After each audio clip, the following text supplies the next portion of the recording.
I'm using glass and ceramic bowls in my eating videos and possibly extending that to ASMR. So here's my skeletal dog for scale. I'm Tanis, she, her, hers of Seattle.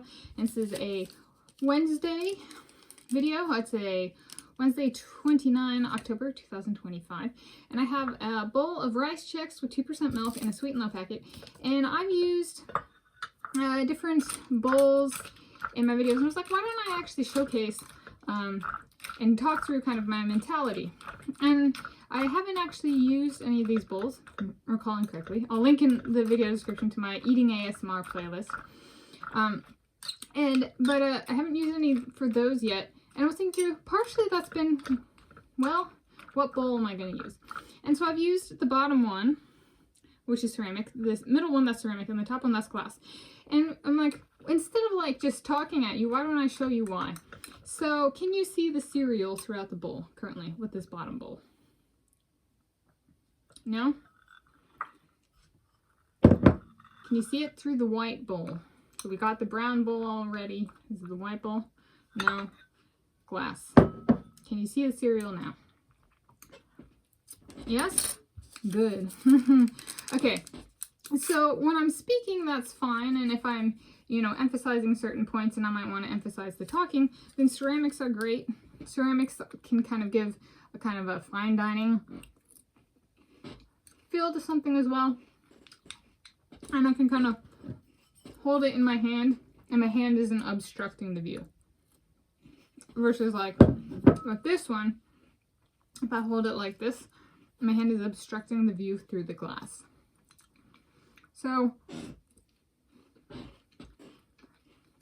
here's one thing. This is nice for getting to see the level of the food decrease as I'm eating. Which, like, I did one where I ate a bag of smoked turkey sausage bites. And even from on this side of the camera, eating it, I was like, it's kind of fun to see the quantity diminish as I'm eating. And then I kind of get by choosing a glass bowl, I kind of get to have a similar viewing experience as the audience. Not on screen. So a cool thing about the glass bowl for me is you guys can see it, but it also makes our viewing experience more similar in that we both can see the food. That way I cannot hog my favorites. I cannot deprive you of the food. Alright. Because think of it as a more inclusive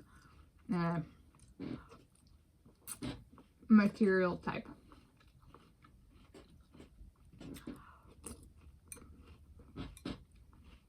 And so that's what I've already done. Thinking about my eating ASMR stuff, which is like me eating without speaking. And also, I think in that case, the glass is highly favorable. Because since there are no words kind of to fixate on, it allows both myself and the audience, which also includes me because I watch my own content, all the way through on platform, on YouTube.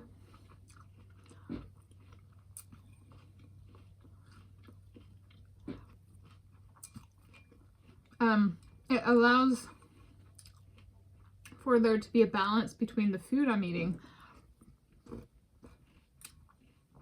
and observing it and myself and how I'm eating it. Instead of like, currently there's three things. Me and how I'm eating it,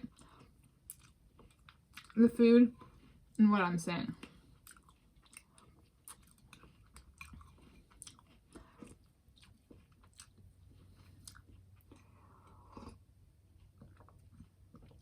So, I've been working on some Thanksgiving items of like, should I invite my parents this year to be the first person in the generation of my family to host a family Thanksgiving? Get it done before the day. What about the squirrels? What do I buy the squirrels? So I have macadamia nut. Here I have some, like, maybe I could do that as an eating ASMR, put it in the bowl and eat it all. Do I use the utensil or not? I was like, I've done maple, I've done toffee, I've done maple. Do I do caramel? So I've been thinking through some, but that one doesn't necessarily need a bowl. Though it does need something to prop it up if I want to show the wrapper while I'm eating the thing. So it also, what I use, like, with the ceramic, I didn't necessarily think of doing that with the macadamia nuts, but with the glass bowl I did. Like putting it in a bowl and letting us see it as I eat it, diminish the amount. So it's gotten me thinking about kind of the shared viewing experience and how to make it more like you're in the room with me without actually being here. So there we go. And I'm Tanis, she, her, hers of Seattle, and thank you for joining me for this dining with and sharing about the conceptualization of my eating video.